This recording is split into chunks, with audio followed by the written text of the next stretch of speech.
Morning students, BA BEd first year. हमारा topic अधिगम चल रहा था। कल हमने अधिगम का अर्थ एवं परिभाषा के बारे में चर्चा की। आज हम अधिगम की विशेषता के बारे में चर्चा करेंगे। तो देखिए, अधिगम की विशेषता, सबसे पहली विशेषता है सीखना अनुकूलन है। सीखना अनुकूलन है, यानी कि सीखना क्या है? समायोजन है, एडजस्टमेंट है। व्यक्ति नवीन परिस्थितियों से अनुकूलन यानी समायोजन करता है। एक व्यक्ति जितना अधिक सीखता है उतना ही अधिक वह अनुकूलन करने में समर्थ होता है। तो एक व्यक्ति जितना अधिक सीखता है उतना ही वह अधिक अनुकूलन करने में समर्थ होता है। दूसरी विशेषता है कि सीखना संपूर्ण जीवन की क्रिया है। तो अधिगम जीवन पर्यंत क्रिया है। अधिगम है वो जीवन पर्यंत क्रिया है, यानी जन्म से लेकर मृत्यु तक व्यक्ति कुछ ना कुछ सीखता है। व्यक्ति की जो अधिगम प्रक्रिया है वो क्या है? सतत प्रक्रिया मानी गई है। तीसरी विशेषता है सीखने की क्रिया उद्देश्यपूर्ण। व्यक्ति सीखे हुए ज्ञान से समस्याओं को आसानी से हल कर लेता है। अधिगम का भी यही उद्देश्य है। इसी कारण कहा जाता है कि अधिगम की क्रिया सप्रयोजन एवं उद्देश्यपूर्ण होती है। जो अधिगम की क्रिया होती है वो सप्रयोजन होती है एवं उद्देश्यपूर्ण होती है। ये एक समस्या समाधान की प्रक्रिया है। ये अधिगम की जो प्रक्रिया है एक समस्या समाधान की प्रक्रिया है। चौथी विशेषता है अधिगम व्यवहार में परिवर्तन। व्यक्ति नवीन परिस्थितियों में तथा अन्य व्यक्तियों से संपर्क में आकर अपने व्यवहार में परिवर्तन लाता है। यानी अधिगम व्यवहार में परिवर्तन है, यानी व्यक्ति नवीन परिस्थितियों में तथा अन्य व्यक्तियों से संपर्क में आकर अपने व्यवहार में परिवर्तन लाता है। अतः अधिगम व्यवहार में परिवर्तन यानी ज्ञान में वृद्धि है। अधिगम तत्काल पुष्टि की प्रक्रिया है। पांचवी विशेषता है अधिगम सार्वभौमिक। अधिगम क्या है? सार्वभौमिक है। सभी जीवित प्राणी सीखते हैं। सभी जीवित प्राणी सीखते हैं। अधिगम केवल मनुष्य का ही काम नहीं है, पशु और पक्षी भी सीखते हैं। मनुष्य के सीखने का कोई एक निश्चित स्थान नहीं होता। बालक समाज, पार्क, परिवार, सड़क, स्टेशन तथा अन्य स्थानों से कुछ न कुछ सीखता रहता है। अधिगम मानव की एक प्रकृति है।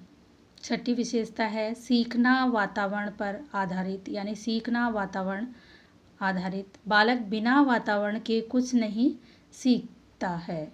सीखने के लिए वातावरण आवश्यक है। बालक के व्यक्तित्व के विकास में वातावरण तथा वंशानुक्रम या वंशक्रम दोनों का योग होता है। यानी बालक कहाँ से सीखता है? बालक अपने आसपास का जो वातावरण है उससे और वंशानुक्रम से सीखता है। सातवीं विशेषता है सीखने में बालक का महत्वपूर्ण स्थान। हम जानते हैं कि सीखने की प्रक्रिया के 3 अंग होते हैं। पहला होता है बालक, दूसरा होता है शिक्षक और तीसरा होता है अधिगम की परिस्थितियाँ। यानी तीनों अंग हैं, बालक, शिक्षक और अधिगम की परिस्थितियाँ। अतः बालक का इस प्रक्रिया में महत्वपूर्ण स्थान होता है, क्योंकि पथ प्रदर्शक के रूप में तो शिक्षक होता है, लेकिन सीखता बालक है। परिस्थितियों के अनुसार बालक ही सीखता है, तो इसमें बालक का महत्वपूर्ण स्थान होता है। बालक अपनी योग्यता, बुद्धि तथा आवश्यकता के अनुसार सीखता है। सीखना एक नवीन मानसिक संगठन है। यानी बालक अपनी योग्यता के आधार पर बुद्धि और अपनी आवश्यकता के अनुसार सीखता है। सीखना एक नवीन मानसिक संगठन है। आठवीं विशेषता है सीखना ज्ञान का संचय है। सीखने का परिणाम ज्ञान का संचय होता है। ज्ञान के संचय के फलस्वरूप व्यक्ति अपने बौद्धिक तथा संवेगात्मक व्यवहार पर नियंत्रण करने में समर्थ होता है।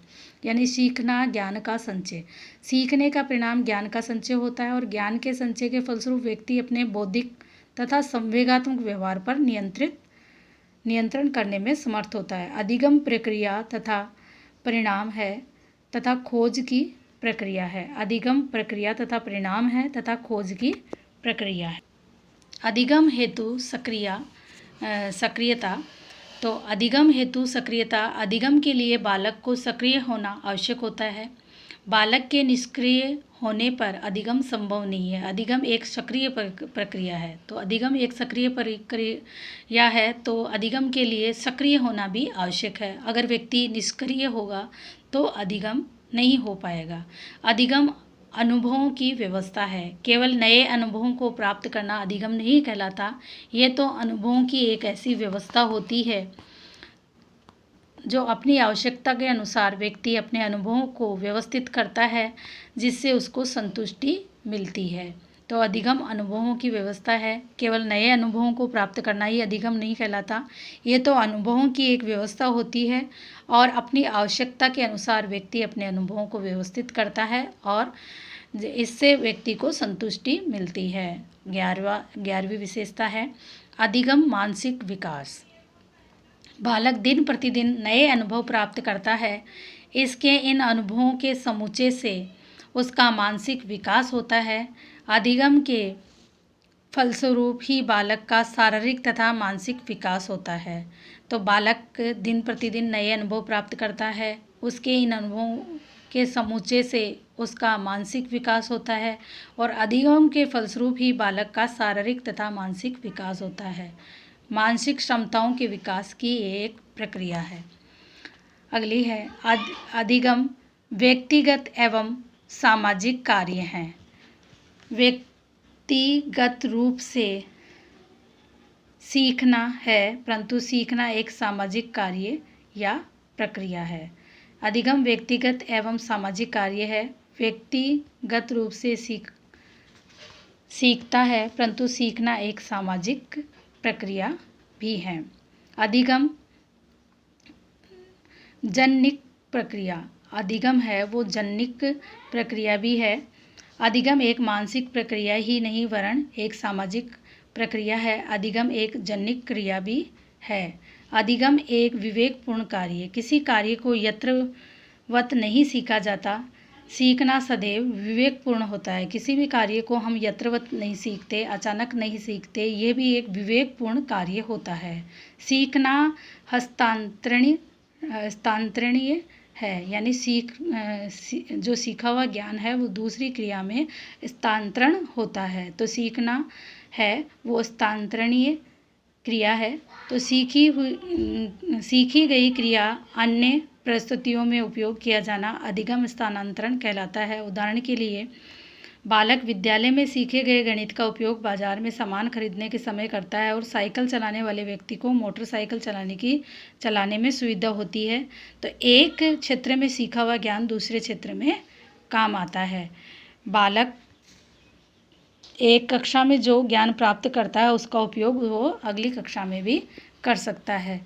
तो ये हमारी अधिगम की विशेषता हो गई। आशा करती हूँ आपको अधिगम की विशेषताएं समझ में आई होंगी। धन्यवाद।